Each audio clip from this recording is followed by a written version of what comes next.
Good evening, creep. Tonight, your Mystery Playhouse invites you to listen to Inner Sanctum Mysteries. Come on out, Mr. Host.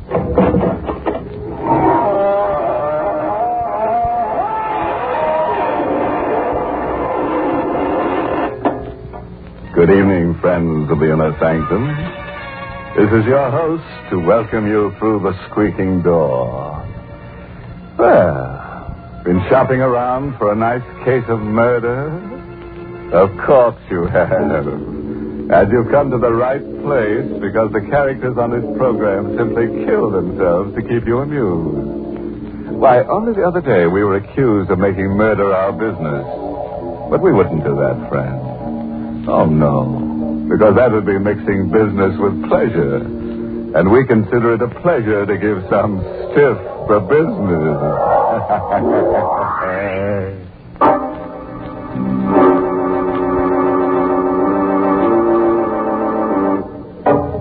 And now, friends, tonight's story is a triangle tale concerning a man, a woman, and a murderer.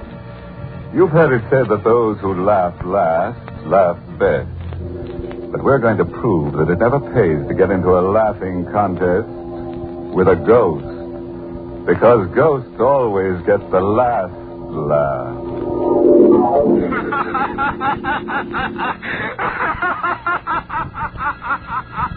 I know he's dead. Body's been in the grave for weeks. Yet, although I tell myself it's impossible, I can hear him laugh. That raucous, mocking sound haunts me. Same laugh I heard for the first time in the courtroom. He had never laughed during all the weeks of the trial. Never even smiled. But this day, when he came before me for sentencing. John Spencer, you have been found guilty of murder in the first degree. You wish to make a statement before sentence is imposed? I killed Hicks.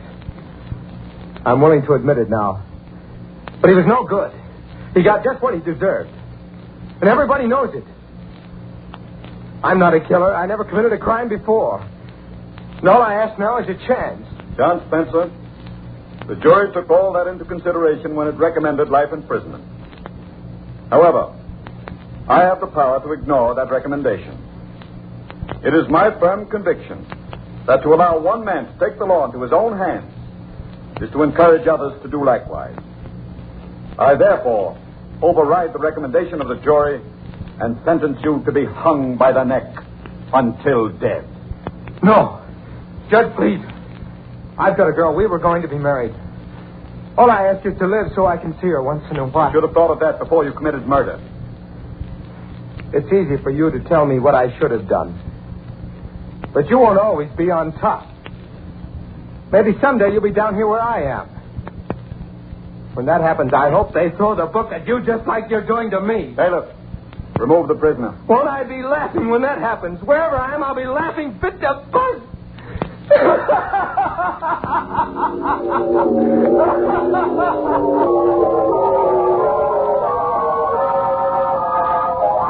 Same old story. Prisoner pleads innocent or guilty with good cause. Asks mercy. When clemency is refused, condemned man curses judge and hopes that judge will someday find himself in a similar plight. Spencer's outburst failed to move me in the slightest. I'd heard it many times before. I went home to forget about the Spencer case.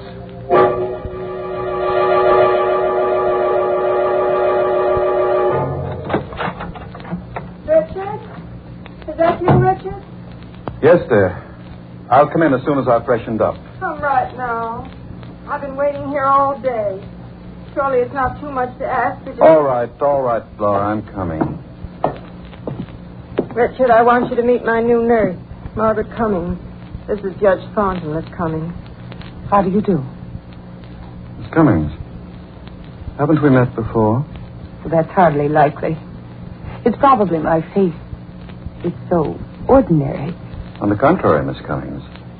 I should say your face is rather unusual. Richard, suppose you stop that silly chatter about faces and talk to Miss Cummings about her duty. Very well. Come into my study, Miss Cummings. We can talk better there.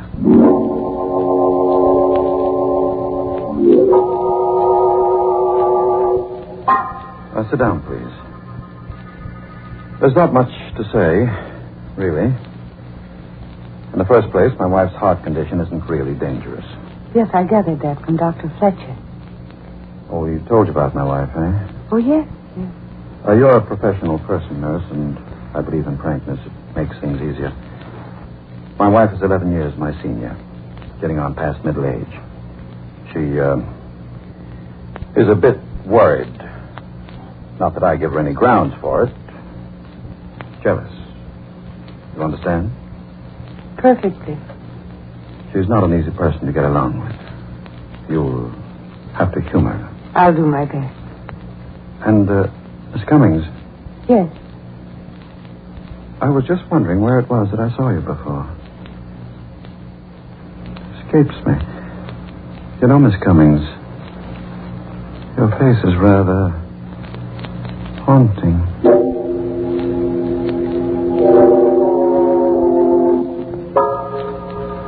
That was how it began.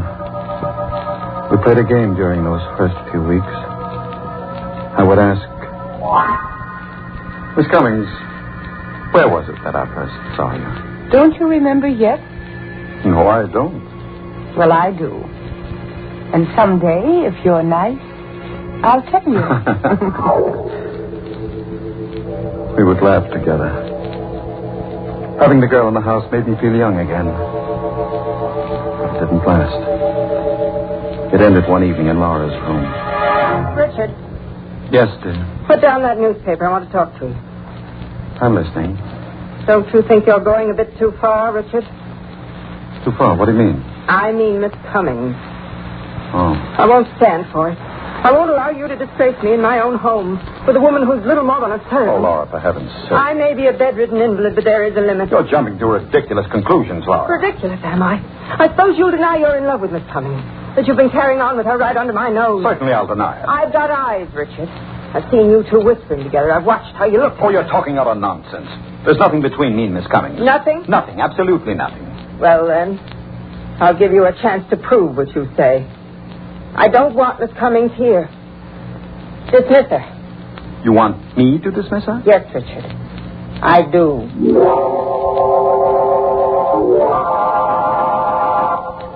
Miss Cummings, well, this is going to be rather unpleasant. You see my wife? Yes, I know. She wants me to leave. Yes. How did you know? I couldn't help overhearing the conversation.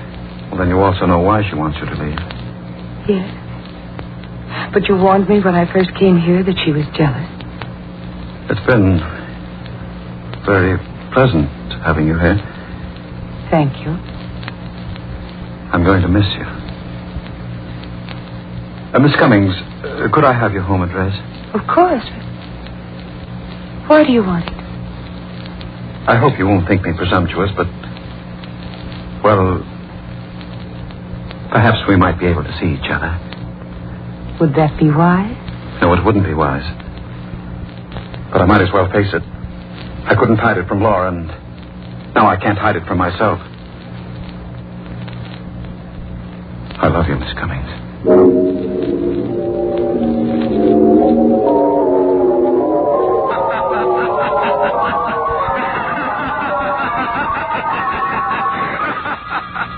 That matter heard Spencer's laugh for the first time since the day in the courtroom. I set it down as a figment of the imagination born out of a feeling of guilt due to my disloyalty to Laura. I put it out of my mind. I had other things to think about.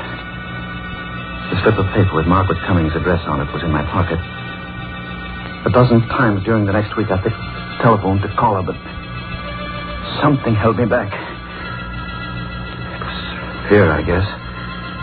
Fear that if I saw her again, I would be taking a final, irrevocable step. And then I couldn't stand it any longer without seeing her. I dialed her number.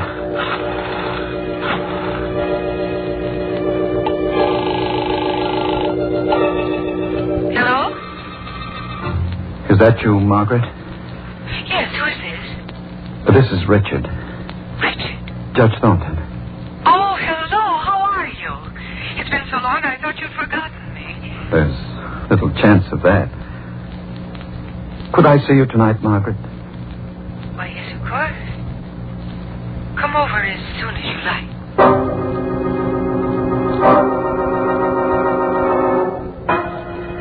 I dressed carefully. Examining myself in the mirror, I saw a tall man, still on the right side of 50. Still trim in figure and distinguished in appearance. When I got to Margaret's apartment, my heart was beating fast. Like a boy on his first date. Somehow, I don't know quite how it happened. She was in my arms. I was kissing her. Oh, Richard. My darling. Oh, no, we're being foolish. Sit down, darling. Here, beside me. Like this? That's perfect. Margaret. Would you marry me? Mary, you can't be serious. I was never more in earnest in my life. Aren't you forgetting a little detail? No, I'm not forgetting about Laura. She has a weak heart. She may die. And if she does... I wouldn't count on it. Your wife takes very good care of herself. She may live to be 100. But if she should die, would you marry me? I don't know. It's not fair to ask me now. Not while your wife is still alive. Ask me later.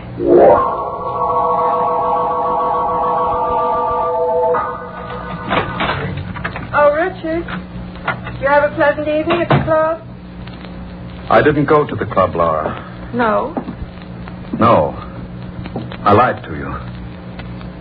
I spent the evening with Margaret Cummings. Richard. You were right. I'm in love with her. I never knew what love meant before. I can't live without her. You're mad. You don't know what you're saying. I want a divorce, Laura. Divorce? No. I want it immediately. You can't do this to me. Oh, my heart. What? Now see what you've done. Laura. Oh, the shock. My pills, Richard. Give them to me. Hurry. Hurry, Richard. I knew she was pretending the heart attack. Oh, Hoping to play on my sympathy. That was Laura's favorite trick. It always worked before. Not this time. This time I would pretend until I was ready to act. I gave her the pills, watched her take them and sink back in the pillow. Oh. Thank you, Richard. Feel better now? Yes, dear, much better. I don't know what I'd have done without you here. I would have died. Oh, Richard, say you didn't mean what you said before. Don't you see I couldn't go on living without you? You won't have to, Laura. Then you won't leave me for that girl. I'll take care of you. Here, let me make you more comfortable. Pillow needs rearranging. Yes, it does. Richard, what are you doing? I'm fixing the pillow. I don't say. Lie still. Stop twisting around.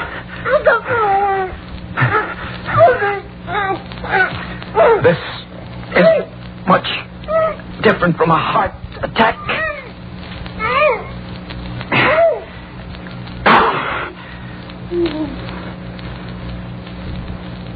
Laura,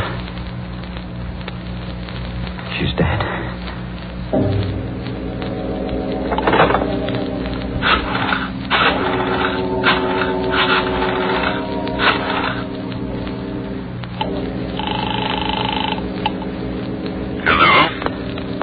Dr. Fletcher? Yes? This is Judge Thornton. Please come quickly, Doctor. My wife has had a heart attack.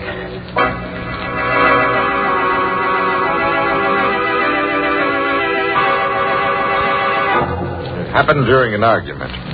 It was nothing important, Doctor. Just a domestic quarrel.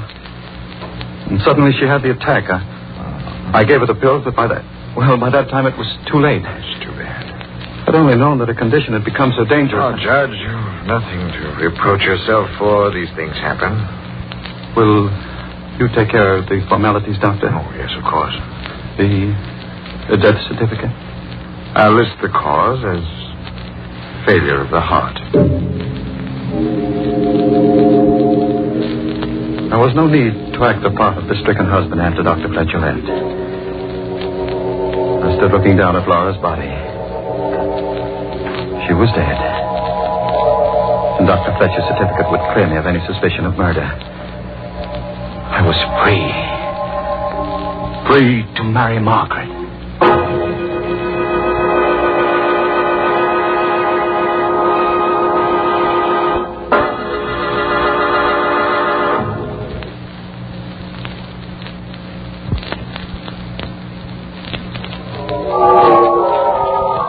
I walked to Margaret's apartment that night. The street was dark. Empty. I had the uncomfortable feeling that I was being watched. Followed. Then I heard footsteps behind me. I hurried my pace. The man behind me did likewise.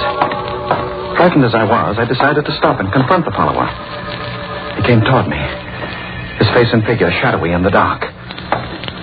What do you want? Why are you following me? You ought to know, Judge Thornton. Who are you? Come closer so I can... Spencer. John Spencer. It can't be. You're dead. Dead, am I?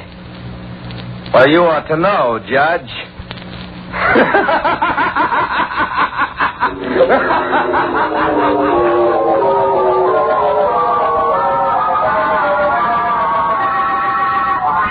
Now, take it easy, mister. Take it easy. Now, just tell me what happened. I was being followed, officer. So I turned around to see who it was. And did you see who it was? Yes. And that's why I fainted. The man following me was a dead man. He was, what's that? The man following me is dead. I know he's dead, officer. I ask her on you, Wayne. You're crazy.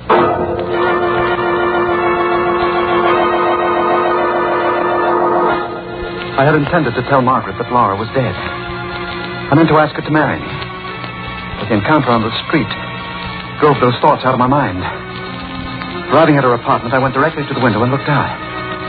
And there, across the street, leaning against the wall, I saw John Spencer. Richard, I'm insulted. What? You didn't kiss me. You haven't even said hello. Oh, I'm sorry, dear.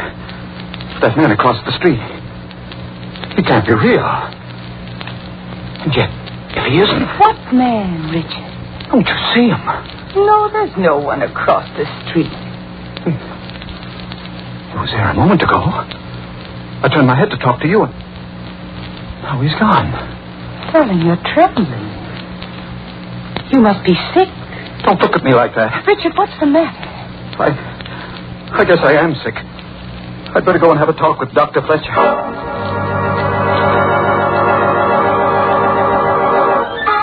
Yes, I remember the Spencer case very well, Judge Thornton.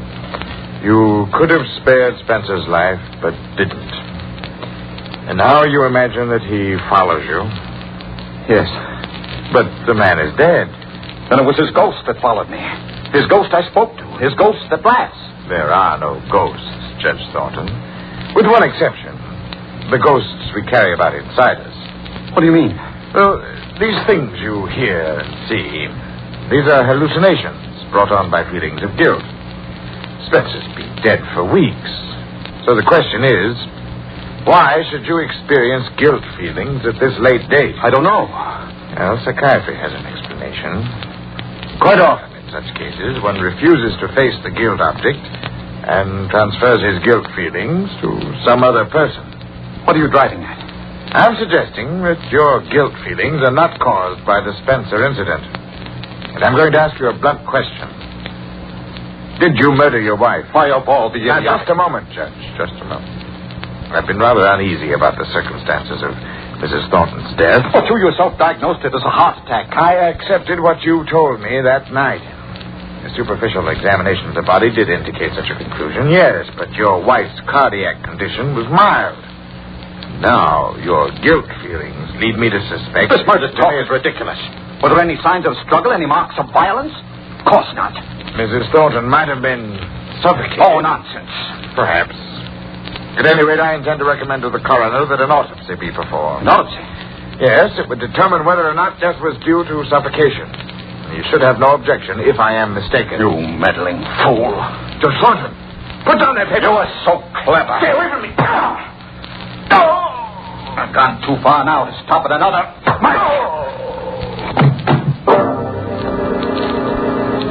I lost my head. I should have agreed to the autopsy. That would have given me a day or two in which to plan my escape. But now, as things were, it would be only a matter of hours before Fletcher's body was discovered. My thoughts twisted and turned in panic. Maybe someday you'll be down here where I am. Won't I be laughing when that happens? Wherever I am, I'll be laughing fit to bust.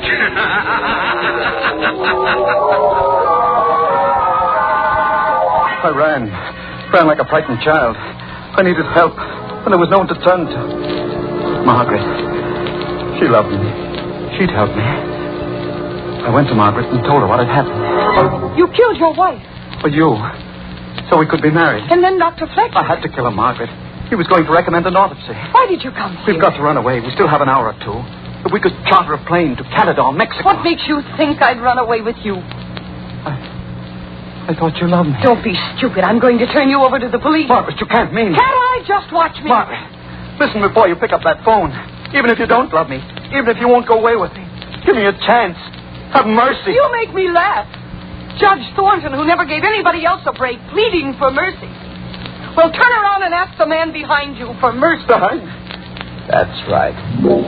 Spencer. John Spencer. Take another look, Judge. No, you're not John Spencer. There's a resemblance, but you're not John Spencer. I'm his brother. You're the man that was following me. That's right. I was tricked. Led on by Margaret to kill my wife, and forced by you to betray myself to Dr. Fletcher. But why? Why, Margaret? Why did you do this? For revenge. Revenge? Yes. The first day I came to your house, you thought my face was familiar. Well, now I'll tell you where it was that you first saw me. It was in the courtroom at John Spencer's trial. Courtroom? Yes. Yes, remember how he begged for mercy? He told you he had a girl, that he was engaged to be married, and you could have given him his life. But you sentenced him to his death. Were you the girl? Yes. Spencer. Did he know about this? All this was his plan. His revenge.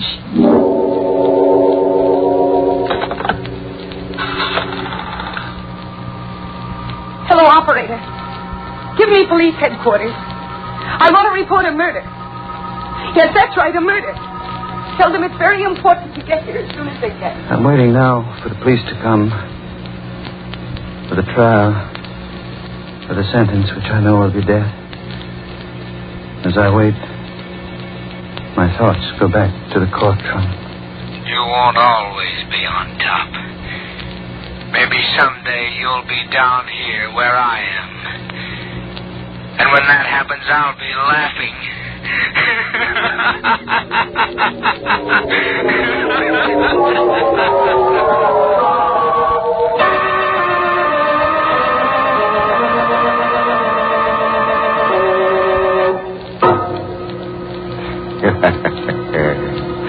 Well, Judge Thornton certainly misjudged Margaret Cummings, which was a grave mistake. Why, he didn't have the ghost of a chance with her. She double-crossed him right into the graveyard. Oh, a word of caution. If you must commit a murder, be sure to select the proper weapon. I suggest a sharp-edged axe, because it provides you with a handy alibi. When the police want to know why you did it, you can claim the killing was accidental.